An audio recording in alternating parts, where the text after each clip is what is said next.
Hello and welcome to study IQ IS। I am Shekhar Chaudhary. आज हम discuss करने वाले हैं एक वर्ल्ड वाइड फिनोमिना की, जो कि वैसे तो हमेशा से रहा है, पर रीसेंट समय में वो उसको और ज्यादा रूप में देखा जा रहा है, क्योंकि ग्लोबलाइजेशन अभी अपने एपेक्स पे है। साथ में जो हाई नेटवर्थ इंडिविजुअल्स होते हैं, मिलेनियर्स, मतलब उनको ये माना जाए जिनकी जो इन्वेस्टिंग कैपेसिटी है वो $1 मिलियन से ज्यादा है आज के समय में। हम उन लोगों की बात कर रहे हैं।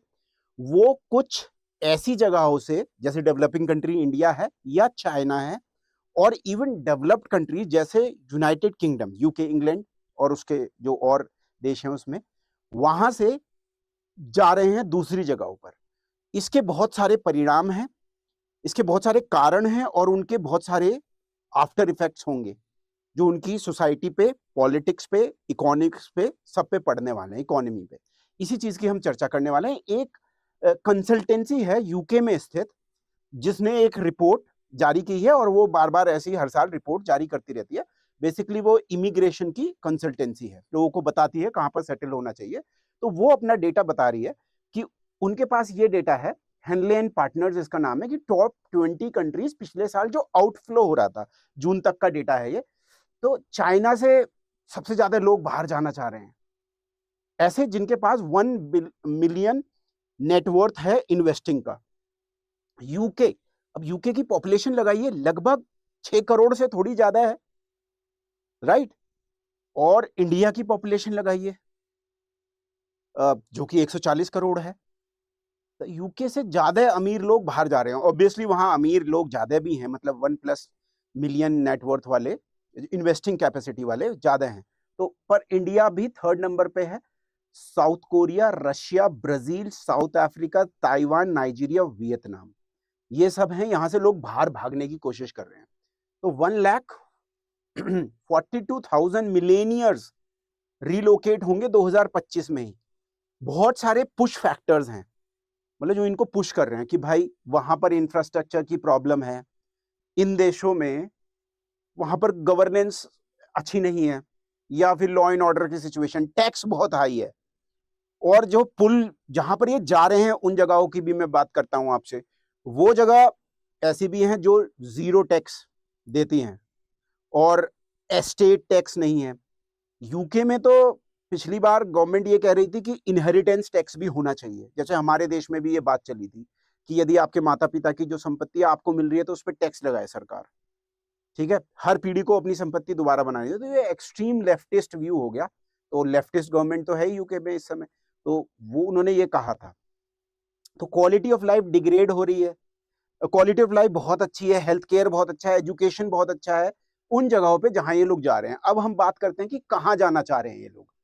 इंडिया की अगर बात करें इन पर्टिकुलर, तो यहां पर है कि 3,500 से भी ज्यादा लोग जाएंगे। ठीक है, ये 2023 और 2024 से कुछ कम संख्या है, पर अभी ये प्रोजेक्टेड है, अभी तो आधा साल बचा हुआ है। तो ये अपने साथ लिक्विड एसेट, क्योंकि हम यहां पर मिलीनियर्स जिनकी बात कर रहे हैं वो है लिक्विड, जो इन्वेस्टमेंट की कैपेसिटी है 1 मिलियन+ US डॉलर, उनको मान रहे हैं। ये 26.2 बिलियन डॉलर्स को यहां से लेके जाएंगे हमारे देश से। और हमारे देश में भी वही फैक्टर है, भाई देखो टैक्स तो बहुत हाई है हमारे देश में, सुविधाएं कैसी हैं आपको पता ही है, और stability, better health care, education, environment. अब एक बहुत बड़ी समस्या जो डेवलपिंग कंट्रीज में हर जगह देखने को मिलती है, वो है कि यहाँ पर इंफ्रास्ट्रक्चर अच्छा नहीं होता है। ठीक है, फिर यहाँ पर जो सोशल इंटीग्रेशन है वो सही से नहीं हो पाया है। तो यहाँ पर एक स्थिति बनी रहती है जहां पर हमेशा एक रिवोल्ट आपको देखने को मिलेगा, पब्लिक प्लेसेस पे वॉयलेंस देखने को मिलेगा, तोड़ा फोड़ी देखने को मिलेगी। अगर आप बहुत रिच भी हैं इंडिया में, ठीक है, आपने एक आइलैंड ऑफ रिचनेस में आप रह रहे हैं, आपका फ्लैट है 100 करोड़ रुपए का, ऐसे भी फ्लैट आ गए हैं ना, दिल्ली एनसीआर में है, और मुंबई की साइड भी है, नॉट दिल्ली। ठीक है, तो आप इस इलाके में रहते हैं जहां पर बहुत पेड़ पौधे हैं, स्वच्छ हवा है। जैसे ही आप बाहर निकलते हैं, आपको ये जो पब्लिक गुड्स हैं, ये सबके साथ साथ जो शेयर करने वाली गुड्स हैं, जैसे रोड, ट्रैफिक सिग्नल, यहाँ पर आपको देखेगा, आप महंगी गाड़ी में भी जा रहे हैं, आप में कोई ठोक देगा, गाड़ी को मार देगा, क्योंकि लैक ऑफ सिविक सेंस है, सिविक सेंस की कमी है और इंफ्रास्ट्रक्चर उतना नहीं है, ठीक है। और यहाँ पर बहुत सारी चीजें, पॉलिटिकल इंस्टेबिलिटी है, जैसे एक सरकार आएगी तो वो क्या होगी, प्रो बिजनेस होगी, दूसरी सरकार आएगी वो बिजनेस को, बिजनेस वालों को और अमीर लोगों को इतना क्रिटिसाइज करेगी कि वो कहेगी एक्स्ट्रा, बिल्कुल लेफ्टिस्ट गवर्नमेंट हो जाएगी, तो ये कहेगी कि बिग बिजनेस को रोक लगाओ। अब बिना बिजनेस के जो कैपिटलिज्म है उसमें तो नहीं सर्वाइव हो सकते, तो ऐसे लोग सोचते हैं मैं अपना पैसा क्यों फंसाऊं, तो मेरे लिए बेटर प्रोस्पेक्ट है। अब AQI आपकी 600-700 प्लस जा रही है, तो ऐसे पैसे का आप करेंगे क्या? अगर आपने प्यूरिफायर्स भी लगा लिए तो आप मेंटली भी उसमें परेशान रहेंगे, बाहर खुलापन नहीं है, स्पोर्ट्स के लिए मैदान नहीं है, अगर घर से हॉस्पिटल जाना है तो वहां पर लाइन लगी हुई है, या फिर हॉस्पिटल में भी दिक्कतें हैं, लॉ एंड ऑर्डर सिचुएशन कभी भी खराब हो जाती है, तो ऐसे में अपने बच्चों को कौन पढ़ाना चाहेगा? यदि उसके पास बहुत सारा पैसा है तो वो भी सोचते हैं कि चलो यहाँ से टैक्स बहुत ज्यादा देना है, ये कुछ कारण है। अब देखिए, जो नई जगहें उभर रही हैं उनमें कुछ अनएक्सपेक्टेड जगहें भी हैं। देखिए जैसे UAE है, ये टॉप पे रहा है, सऊदी अरेबिया भी एक प्रमुख डेस्टिनेशन है जहां लोग जाना चाहते हैं। इसके अलावा ट्रेडिशनल जहां लोगों को अट्रैक्ट करता है USA भी है, बशर्ते USA से भी आउटफ्लो हो रहा है अभी UAE की तरफ, और UK से भी हो रहा है, पर USA में फिर भी लोग जाना चाहते हैं, सिंगापुर में लोग जाना चाहते हैं, ग्रीस में लोग जाना चाहते हैं, स्विट्जरलैंड में जाना चाहते हैं, और यूरोप के कुछ जो सदर्न यूरोप में कंट्रीज हैं वहां जाना चाहते हैं। जो ट्रेडिशनल एक पुल फैक्टर था UK का, वो बहुत हिट हुआ है, UK से सब लोग भागना चाहते हैं। उसके क्या कारण है मैं आपको बताऊंगा। तो UAE देखिए, यहाँ पर इन्वेस्टमेंट फ्रेंडली इमिग्रेशन है, टैक्स नहीं है, तो सब यहाँ आना चाहते हैं। इसके अलावा USA भी ऐसा ही है, और इटली, पोर्चुगल, ग्रीस भी है, लाइफस्टाइल बहुत अच्छा है, और यहाँ पर मेडिटेरेनियन वेदर है, खाने पीने की कोई कमी नहीं है, पॉपुलेशन कम है, लड़ाई तो अब होती नहीं है सेकेंड वर्ल्ड वॉर के बाद। यूरोप तो लार्जली, अगर यूक्रेन और रशिया को हटा दें तो लार्जली सेफ ही रहा है, या फिर हम ये जो 1990s में आपका युगोस्लाविया का विघटन हुआ था, उसके अलावा अगर बात करें तो ज्यादा प्रॉब्लम नहीं है यहाँ पर। और इकोसिस्टम USA में भी बढ़िया है, मिलेनियल्स बहुत सारे यहाँ पर भी आ जाना चाहते हैं, तो ये है। तो ये क्यों ऐसे देश बन के उभरे हैं, इनकी क्या खासियत है वो भी मैं आपको बताता हूँ। देखिए यहाँ पर जो ये जगहें हैं, इनका लॉ एंड ऑर्डर बहुत अच्छा है। इन्होंने जो बेसिकली, इनके पास अपना ह्यूमन रिसोर्स नहीं है उस कैपेसिटी का, जिस कैपेसिटी का वेस्टर्न कंट्रीज के पास है, पर इनके पास पैसे बहुत ज्यादा हैं। तो मतलब ऐसा मानिए कि इन्होंने कोई चमत्कार अपनी मेहनत से नहीं किया, पर लक से हुआ इनके साथ चमत्कार। क्या कि इनके पास ऑयल था, पर अब ऑयल तो धीरे धीरे डिक्लाइन हो रहा है, तो इनको अपनी इकोनॉमी भी खोलनी पड़ रही है। क्योंकि एक बार अगर आपने जनता को फ्री की चीजें देना शुरू कर दिया और हाई लिविंग जो लाइफस्टाइल है दे दिया, उसके बाद अगर आप नीचे करेंगे तो डेफिनेटली यहाँ पर जो सल्तनत है, यहाँ पर किसी भी कंट्री में आप ये ध्यान रखना है, जेन्युइन डेमोक्रेसी है नहीं। इजराइल के अलावा मिडिल ईस्ट में कहीं भी डेमोक्रेसी नहीं है, राइट। इजराइल ही एक ऐसी कंट्री है जहां पर ट्रूली डेमोक्रेसी है, वहां first pass the post system नहीं है, पर फिर भी राइट ट्रूली डेमोक्रेसी है। बहुत फ्रैक्चर्ड पॉलिटिक्स रहती है वहां पर, मिलीजुली सरकारें बनती हैं, पर इनमें तो वही नहीं है। ये तो सल्तनत है, यहाँ तो सुल्तान है, ठीक है, पर फिर भी लोग इसलिए जाना चाहते हैं और ये खुद लाना चाहते हैं, क्योंकि इनके यहाँ पर आप देखेंगे बहुत कोई कटिंग एज पर रिसर्च नहीं होता। आपको एक चीज और बताता हूँ, 2020 में जो कोविड आया था, बहुत सारी कंट्रीज ने अपनी अपनी वैक्सीन का ट्रायल किया था। इन कंट्रीज में कोई भी ऐसी कंट्री नहीं थी जो वैक्सीन के ट्रायल को भी पूरा कर सके, इररिस्पेक्टिव ऑफ द फैक्ट इनकी जो पर कैपिटा इनकम है भारत से हो सकता है 25-30 गुना भी ज्यादा हो।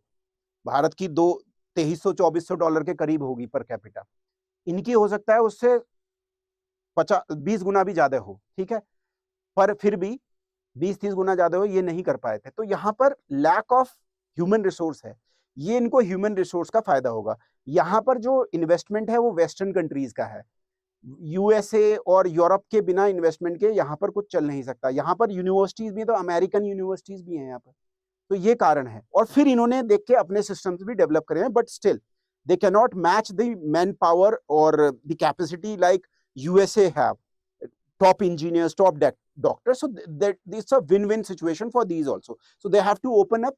अब देखिए मैं बताता हूं कि मुस्लिम नेशन जो यूएई है वो मैग्नेट कैसे बन रहा है। देखिए ये यूएई की रियल पिक्चर है। अब आप इसको देखें, क्या स्काई लाइन है, यहाँ पर बुर्ज खलीफा आपको दिखाई दे रहा है, बड़ी बड़ी बिल्डिंग हैं, कितनी शानदार रोडें हैं, लग रहा है कि बहुत ही अच्छा इंफ्रास्ट्रक्चर है। तो यहाँ पर टॉप डेस्टिनेशन है, वर्ल्ड के रिचेस्ट लोग यहाँ जाना चाहते हैं। इट अपील 0% इनकम टैक्स है, इंफ्रास्ट्रक्चर बहुत बढ़िया है, ग्लोबल कनेक्टिविटी है, इन्वेस्टर्स वीजा दे रहे हैं कि आप आइए और आपको तुरंत वीजा भी मिल जाएगा, आना जाना हो जाएगा, बहुत अच्छा। लॉ एंड ऑर्डर की सिचुएशन बहुत बढ़िया है। आपने कभी मतलब अगर देखे सऊदी अरब वगैरह में 70s 80s में कोई लास्ट टेररिस्ट अटैक ऐसा हुआ होगा, उसके बाद होता नहीं है। रेडिकलाइजेशन को ये बढ़ने नहीं देते हैं। यहाँ पर पब्लिक प्रोटेस्ट, घेराव कर दो, थाने में आग लगा दो और रेल रोक दो, सड़क रोक दो और सो जाओ उस पे, टेंट लगा दो, ऐसी चीजें नहीं देखने को मिलेंगी। स्मूथ ट्रांजैक्शन है, ठीक है। तो जगह भी बहुत है इनके पास, डेजर्ट है पर उन्होंने ग्रीनरी भी करी है और बहुत अच्छे सिस्टम्स लगाए हैं। सब चीजें बहुत ही ऑर्गेनाइज्ड हैं, स्ट्रीमलाइंड हैं। यहाँ पर लोग जाना चाहते हैं और धीरे धीरे ये जो जगहें हैं वो अपने जो ट्रेडिशनल आउटलुक है उसको भी चेंज कर रही हैं, एकोमोडेटिव बन रही हैं। और ये बहुत अच्छी बात है क्योंकि हमें एक मिक्स्ड वर्ल्ड मिलेगा जहां पर डाइवर्सिटी होगी। यहाँ पर सबसे कम डाइवर्सिटी है in terms of religious diversity और ओपननेस पूरी दुनिया में, पर ये कंट्रीज अब बदल रही हैं।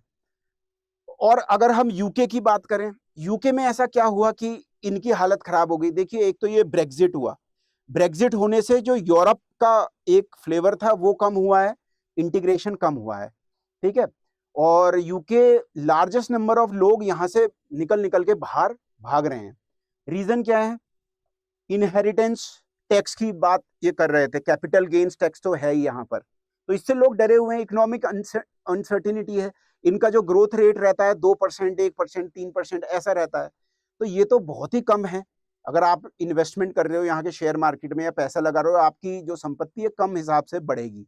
दूसरा, यहाँ पर हमने ये देखा है कि इलीगल इमिग्रेशन और इमिग्रेशन इतना कराया है कि यहाँ पर जो डाइवर्सिटी का कॉन्सेप्ट था उसमें Europe is in a way dying. एक किताब भी है, strange death of Europe, I think जी, और वो बात करती है इसकी कि धीरे धीरे जो माइग्रेशन हो रहा है और जो माइग्रेटिंग कम्युनिटी है यहाँ पर, उनकी जो बर्थ रेट है जो यहाँ पर जो ब्रिटिश वाइट्स हैं उनकी बर्थ रेट से तिगुनी चौगुनी है। लगातार पॉपुलेशन का डिक्लाइन हो रहा है।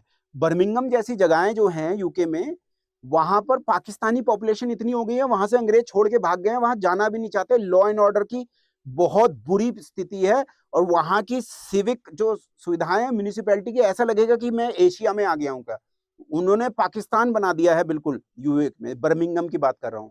लंदन के भी ऐसे ही हालात हैं। फॉरेन इन्वेस्टमेंट हो नहीं रहा है, रियल एस्टेट बढ़ नहीं रहा है, रेवेन्यू लॉस है, लॉ एंड ऑर्डर की भयंकर सिचुएशन है। आपने 1 साल पहले देखा होगा, पेरिस में 3 दिन तक आग लगी रही, लोगों ने जला दिया। ऐसी स्थिति यूएई में नहीं देखोगे आप, ऐसी स्थिति स्विट्जरलैंड में नहीं देखोगे, ऐसी स्थिति आपको अमेरिका में भी नहीं दिखाई देगी। बशर्ते अभी मैक्सिको के जो वहां पर माइग्रेंट्स हैं उन्होंने कुछ दिक्कतें पैदा करी थी और वहां पर रेंजर्स को भी लगाना पड़ा, but still you won't have the situation that UK is facing. अब यहाँ पर देखो, यूके में एक और पर्टिकुलर बहुत गंभीर समस्या है, वो है ग्रूमिंग गैंग्स। ये क्या होते हैं ग्रूमिंग गैंग्स? पर्टिकुलरली पाकिस्तानी जो कम्युनिटी है वो सबसे रेडिकलाइज्ड है पूरी दुनिया में, और जहां भी पाकिस्तानी जाते हैं वो रेडिकल किस्म की अपनी रिलीजियस बिलीफ लेके जाते हैं। और ये देखा गया है कि ये किसी भी सोसाइटी में इंटीग्रेट नहीं होते। तो ये क्या है, ये पूरी दुनिया को उस नजर से देखते हैं, अस वर्सेस देम में। तो ये ग्रूमिंग गैंग्स हैं क्या?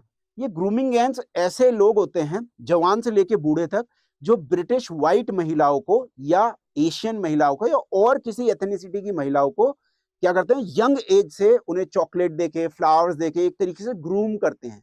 और जब वो 13, 14, 12 साल की भी हैं तो उनके साथ गैंग रेप भी किए हैं, और 14 साल की बच्ची की शादी 45 साल के आदमी से करा दी, ऐसा भी देखने को मिलता है हमें। इसमें सबसे ज्यादा पाकिस्तानी ओरिजिन के हैं। आप मेरी बात पे पूर्ण तरह अगर विश्वास ना कर रहे हो तो आप खुद सर्च करके एक बार देखिएगा, ये मैं फैक्चुअल चीज बता रहा हूं। आप उसके बियॉन्ड जो एक्सप्लेनेशन है उसमें वेरी कर सकते हैं हमारे व्यूज, पर ये एक फैक्चुअल चीज है। ये देखिए जरा, Ibrahim Hussain, Imtiaz Ahmed, Fayaz Ahmed were handed jail sentences, the latter two in their absence. ये भाग गए देश छोड़ के। तो ये पाकिस्तानी ओरिजिन के जो मेल मेंबर्स हैं, ये ब्रिटिश जो महिलाएं हैं या और साउथ एशियन भी और जो एथनिसिटी की महिलाएं, रिलीजियस ऑल रिलीजन की महिलाएं, उनको टारगेटेड रूप से स्कूल में ही इन्होंने गैंग्स बना रखे हैं। ऐसा कुछ भारत में भी देखने को मिलता है, जो यहाँ पर लव जिहाद कहा जाता है उसको। कोई अभी टेक्निकल टर्म तो है नहीं ये accepted, but Kerala high court ने सबसे पहले इसको यूज किया था। तो कहीं ना कहीं ये जो रेडिकलाइज्ड लोग हैं, ये दुनिया को अस वर्सेस देम के रूप में देखते हैं, ये इंटीग्रेट नहीं होते हैं। और ये इन्होंने हालत कर दी है लंदन की भी। और यूपीएससी के हिसाब से अगर हम देखें कि ये क्यों मैटर करता है, तो देखिए इकोनॉमिक एस्पेक्ट देखिए, कोई भी सोर्स जहां से ये लोग जा रहे हैं और जहां पर इन्वेस्टमेंट हो रहा है उसका के लिए तो फायदा है, पर जहां से लोग जा रहे हैं उस कंट्री के लिए घाटा है। क्योंकि हाई नेटवर्क इंडिविजुअल होंगे, वो ऑब्वियसली पढ़े लिखे भी होंगे ज्यादा, ऐसा हम ले सकते हैं, एक अज्यूम कर सकते हैं, हाइपोथेसिस हो सकती है हमारी। और साथ में जब ये दूसरे देशों में जा रहे हैं, बहुत बड़ा इन्वेस्टमेंट लेके जा रहे हैं, पूरी इकोनॉमी से जब पैसा जाता है तो उसका इफेक्ट तो होगा ही। साथ में पॉलिसी का भी ये सिग्नल देखने को मिल रहा है कि यहाँ पर पॉलिसी फेलियर हो रहा है, कि जो पॉलिटिकल एस्पेक्ट है और एडमिनिस्ट्रेशन है वो सही से काम नहीं कर पा रहा है, लॉ एंड ऑर्डर दे नहीं पा रहा है, एनवायरनमेंट को साफ नहीं कर पा रहा है, तो लोग भाग के जा रहे हैं। चाइना का भी यही हाल है। होस्ट कंट्रीज इनको गोल्डन वीजा दे रही हैं और फेवरेबल टैक्सेस दे रही हैं, कोई इनहेरिटेंस टैक्स नहीं होगा, टैक्स बहुत ही कम है या बिल्कुल जीरो है, आपको इंटीग्रेट एकदम इकोनॉमी में हो जाएगा, ईज ऑफ डूइंग बिजनेस शानदार है एकदम, तो क्यों ना जाएं। सोशो पॉलिटिकल बैलेंस होगा। अब जहां पर ये लोग जा रहे हैं, जैसे कनाडा में बहुत सारे लोग गए, कनाडा में इतने सारे लोग गए और वो ऐसे नहीं थे जो हाई नेटवर्थ इंडिविजुअल थे, ठीक है, वो सोशो इकोनॉमिक स्ट्रेटा में देखें तो लोअर मिडिल क्लास जैसे लोग गए, हायर मिडिल क्लास से भी, हाई मिडिल क्लास से भी गए, पर स्टिल तो उन्होंने जाके वहां क्राइसिस पैदा कर दिया। अभी 4 दिन पहले एक वीडियो मैं देख रहा था, इंडियन ओरिजिन की एक लड़की बता रही है कि 5 लोगों के लिए एक एडवर्टाइजमेंट निकला एम्प्लॉयमेंट का, वहां पर लाइन लग गई कोई हजारों लड़के लड़कियों की, यंग लोगों की, इतनी बुरी हालत है। अफोर्डेबिलिटी हाउसिंग की हो ही नहीं सकती, हाउसिंग का बहुत बड़ा प्रॉब्लम है कनाडा में, और बहुत ज्यादा टैक्सेस भी हैं वहां पर, और बहुत महंगाई हो गई है, ये भी हो सकता है। सो आउटफ्लो डिस्टेबलाइज कर सकती है इलीट सपोर्ट बेस को, ये भी हो सकता है। लॉ एंड ऑर्डर की सिचुएशन आ सकती है अगर किसी कंट्री में आए, जैसे इंग्लैंड में ये पर्टिकुलर देखने को मिल रहा है, फ्रांस में हमें ये देखने को मिल रहा है वहां पर, और लगातार अमेरिका में देखने को मिल रहा है। अभी अगर हम बात करें ट्रंप से पहले का न्यूयॉर्क जो था, उसकी हालत देख लेते थे तो लोगों ने टेंट लगा रखे थे और सड़कों पे ही वहां फीकल मटेरियल भी बहरा हुआ है, लोग सो रहे हैं, ड्रग्स कर रहे हैं। अभी डोनाल्ड ट्रंप ने वो स्टेप्स लिए हैं और यहाँ का लोगों को बाहर निकाला है, ठीक है, पर ये ऑब्वियसली पूरे समाज के लिए तो खराब है ही, क्योंकि इन लोगों को जो फंड करना पड़ता है, हाई टैक्सेस देके फंड करना पड़ता है, इनको खाना पीना कौन खिलाएगा। अब जो बिजनेस है, तो मिल्टन फ्रेडमैन तो कहा ही है, the business of business is business. Business वाले के लिए तो पैसा ही सब कुछ है कैपिटलिज्म में, ठीक है। तो ये है, इस वजह से लोग बाहर जा रहे हैं। So that is all we have in this lecture. We shall be meeting in the next one. Till then have a very good time. जय हिंद, जय भारत।